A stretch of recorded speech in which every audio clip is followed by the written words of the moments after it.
প্রশাসন পক্ষপাত করছে, এই যে প্রশ্নটা আসছে, প্রশাসন যদি পক্ষপাত করেই থাকে তাহলে ডাকসুর যে গঠনতন্ত্র, সেই গঠনতন্ত্রের মূল যে উদ্দেশ্য ছিল, সেই উদ্দেশ্য অনুযায়ী লেখা ছিল যে মহান স্বাধীনতা এবং মুক্তিযুদ্ধের যে চেতনাকে লালন করাটাই হচ্ছে ডাকসুর প্রধানতম কাজ, অন্যতম উদ্দেশ্য। তো সেক্ষেত্রে আমি কিন্তু 5 আগস্টের পূর্বের হিস্ট্রি আপনাদেরকে বলছি না। 5 আগস্ট পরবর্তী সময়ে ঢাকা বিশ্ববিদ্যালয়ের মাটিতে শুধুমাত্র রাজাকার শব্দটাকে ঢাকা বিশ্ববিদ্যালয়ের দেয়ালে দেয়ালে কারা জেনারেলাইজেশন করার চেষ্টা করেছে, কারা ঢাকা বিশ্ববিদ্যালয়ের মাটিতে বিচার প্রক্রিয়া নিয়ে প্রশ্নবিদ্ধ আছে, কিন্তু যারা স্বীকৃত রাজাকার তাদের ছবি কারা ঢাকা বিশ্ববিদ্যালয়ের টিএসসিতে টানিয়ে মুক্তিযুদ্ধকে হেয় করার চেষ্টা করেছে, কারা 5 আগস্ট পরবর্তী পর্যায়ে তাদের ম্যাগাজিনে মুক্তিযুদ্ধকে নিয়ে হেয় করেছে, এবং কারা বীরশ্রেষ্ঠ মতিউর রহমানকে একজন প্লেন হাইজ্যাকার বলেছে, কারা এই বীরশ্রেষ্ঠকে কটূক্তি করেছে, এবং এই 5 আগস্ট পরবর্তী সময়ে আমাদের জাতীয় সঙ্গীতকে কারা অবমাননা করেছে। এছাড়াও আরো অনেক প্রশ্ন আছে।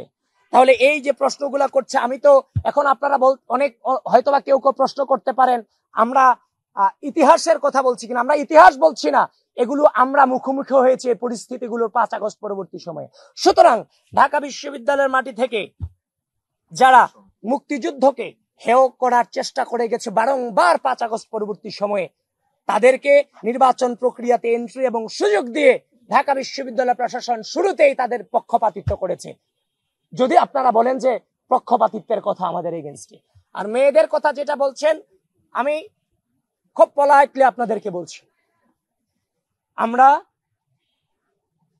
একজন ছেলে ঢাকা বিশ্ববিদ্যালয়ের প্রতিটা ইঞ্চি মাটি ভোগ করার যতটুকু অধিকার রাখেন, আমার একজন বোন এই ঢাকা বিশ্ববিদ্যালয়ের প্রতি ইঞ্চি মাটি ঠিক ওই ছেলেটার মতোই ভোগ করার অধিকার রাখেন, এই তত্ত্বে আমরা বিশ্বাস করি।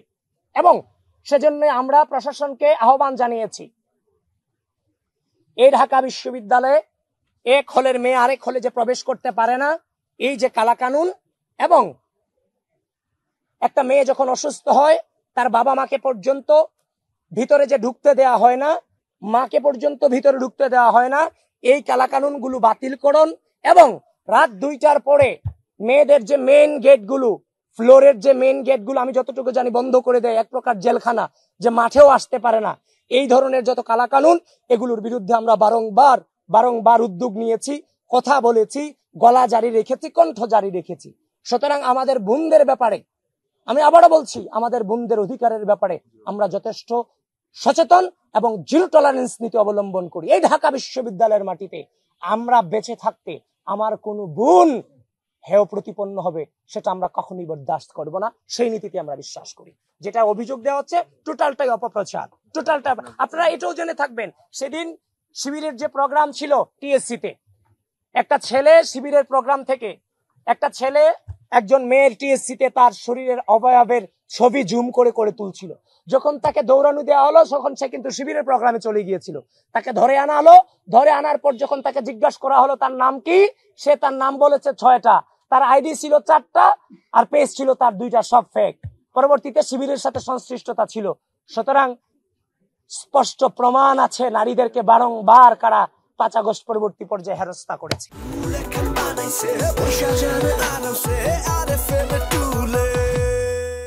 গতকালকে আমরা যে ডাকসুতে আমাদের মেয়েদেরকে নিয়ে বসেছিলাম, যে নির্বাচন কেন্দ্রিক কি অবস্থা প্যানেলগুলোর, তো আমি সেখানে একটি সেলফি ভিডিও করেছিলাম। আপনারা সাংবাদিক বৃন্দ অবশ্যই দেখেছেন, ম্যাক্সিমাম সাংবাদিক বৃন্দ হয়তো বা দেখে থাকতে পারেন।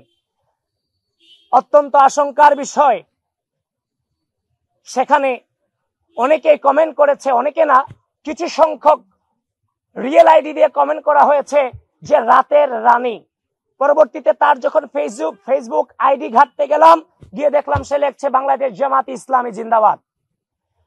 এই যে জামাত ইসলাম এবং ছাত্র শিবির 5 আগস্ট পরবর্তী সময়ে গোটা বাংলাদেশ জুড়ে নারীদেরকে নিয়ে কুৎসা রটাচ্ছেন, বিশেষ করে ঢাকা বিশ্ববিদ্যালয়ের মাটিতে জাতীয়তাবাদী ছাত্র দলের মেয়েদেরকে নিয়ে যে ধরনের নোংরা চর্চা করেছেন, এটা কোনোভাবেই কিন্তু আমাদের ধর্ম এবং অন্যান্য ইসলাম ধর্ম এবং অন্যান্য কোন ধর্মেই কিন্তু এগুলো জায়েজ এবং স্বীকৃত নয়। সুতরাং ইসলামের নামে নারীদের বিরুদ্ধে যেই ধরনের অপপ্রচার আপনারা 5 আগস্ট পরবর্তী সময় এখনো পর্যন্ত অব্যাহত রেখেছেন, আপনাদেরকে করজোড়ে নিবেদন করছি 5 আগস্ট পরবর্তী সময় আমরা ক্যাম্পাসগুলোতে শ্রদ্ধা এবং স্নেহের সমন্বয়ে একটি সহনশীল সহমর্মিতামূলক রাজনীতি চেয়েছি। আপনাদেরকে আহ্বান করব এই জায়গাগুলো থেকে সরে এসে আপনারা সহনশীলতার রাজনীতিতে ফিরে আসেন। নারী সম্পর্কে যে কুৎসিত দৃষ্টিভঙ্গি, সেখান থেকে আপনারা আশা করি ফিরে আসবেন।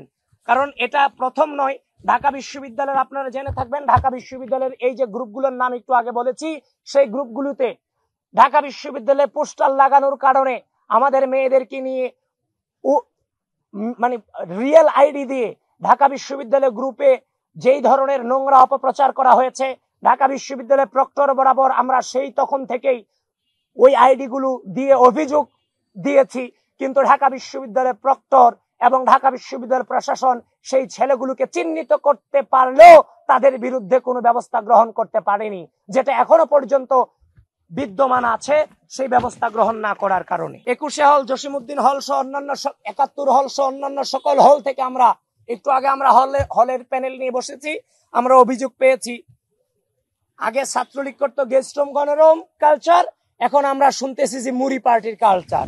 এখন সেই মুড়ি পার্টিতে বলা হয় যে কে কয়টা নাম মুখস্থ করতে পেরেছে শিক্ষার্থীদের প্যানেলে যারা আছে আর কি, মানে প্যানেলে মানে গুপ্ত সংগঠনের কিংবা হচ্ছে যে তারা যে প্যানেল দিয়েছে সেই প্যানেলের যে মেম্বার কিংবা সদস্যরা আছে তাদের নামগুলা যাদেরকে মুড়ি খাওয়াচ্ছে তারা মুখস্থ করতে পারছে কিনা এটা নিয়ে একটা প্রতিযোগিতা হচ্ছে, এবং যে বেশি নাম মুখস্থ করতে পারছে তাকে উপঢৌকন এবং উপহার দেওয়া হচ্ছে। সুতরাং নির্বাচন খুব দুঃখ লাগে, আসলে হাসিও পায়। নির্বাচন কমিশন এবং বিশ্ববিদ্যালয় প্রশাসন এবং হল প্রশাসনের যারা নির্বাচন কমিশন আছেন, এই ধরনের কালচার গুলোকে অবশ্যই আপনারা শক্ত হাতে দমন করবেন এবং এগুলো সম্পর্কে সাংবাদিক বৃন্দ আছেন, এগুলো সম্পর্কে তথ্য খুঁজে বের করবেন। FH হল সম্পর্কে তথ্য পেয়েছি। FH হলের যে AGS প্রার্থী শাফি, সে তোফাজ্জল হত্যা মামলার আসামি। AGS রাকিবুল রিয়াদ, সে তোফাজ্জল হত্যা মামলার আসামি। GS এনামুল হাসান ছাত্র দলের উপর 2022 সালে ক্যাম্পাসে যে হামলা হয়েছিল সে হামলায় সে জড়িত ছিল, সুতরাং এবং ছাত্রলীগের পোস্টেড ছিল। সুতরাং এরা কিভাবে এই অবস্থায় থেকেও নির্বাচন করতে পারছে সেটা নিয়ে নির্বাচন কমিশনকে আমরা প্রশ্ন করছি, সেই বিষয়ে তারা অবশ্যই আমাদেরকে জবাবদিহিতা করবেন। এফ রহমান হলের যে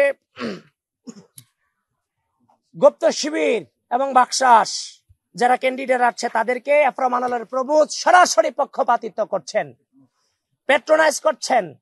সুতরাং এফ রহমান হলের প্রভুত সম্পর্কে আমরা ওপেনলি আপনাদের পুরো বিশ্ববিদ্যালয়কে এবং নির্বাচন কমিশনকে আমরা অভিযোগ করছি, উনি যদি পক্ষপাতিত্ব যে অভিযোগ ওনার সম্পর্কে এসেছে এবং সেটার প্রমাণ আমাদের কাছে আছে, সে বিষয়ে আশা করি নির্বাচন কমিশন সেই হলের প্রভুত সম্পর্কে আপনারা ব্যবস্থা গ্রহণ করবেন। আমরা এমনও তথ্য পেয়েছি এফ রহমান হল থেকে যে এফ রহমান হলের একজন সাংবাদিক তিনি সেখানে প্রতিদ্বন্দ্বিতা করছেন এবং যে স্টুডেন্টরা ছাত্রদের ছেলেদের পক্ষে কাজ করছেন সেই ছেলেদেরকে সেই সাংবাদিক বিভিন্নভাবে ব্ল্যাকমেইলিং করছেন। সুতরাং এফ রহমান হল সম্পর্কে নির্বাচন কমিশন যারা হল কমিশন যারা আছেন তারা এই জিনিসগুলোকে তদন্ত করবেন এবং ব্যবস্থা গ্রহণ করবেন। তারপর এফ রহমান হলের যে সংস্কার মানে হচ্ছে যে হলের যে সংস্কার যে কমিটি হয়েছিল, সংস্কার টিম ছিল আর কি, লাস্ট সময় এফ রহমান হলের যে সংস্কার টিম করা হয়েছিল, সংস্কার প্রতিনিধি টিম, সেই প্রতিনিধি টিম যখন সংস্কারের প্রতিনিধি টিমে আসে তখন তারা বলেছিল আমরা কিন্তু ডাকসু নির্বাচন করব না, কিন্তু এখন সেই সময়ে হলের সংস্কারের যে প্রতিনিধি টিম এরা আসছে, এরা এসে এখন আবার এরা নির্বাচনও করছে এবং তারা যে নির্বাচন করবে না সেটা লিখিতও আছে এবং সেই ক্যান্ডিডেটদের পক্ষে এখন এফ রহমান হলের প্রভু কাজ করছে। সুতরাং এইরকম পক্ষপাতমূলক পরিস্থিতিতে আমরা কিভাবে নির্বাচনকে লেভেল প্লেইং ফিল্ড বলতে পারি?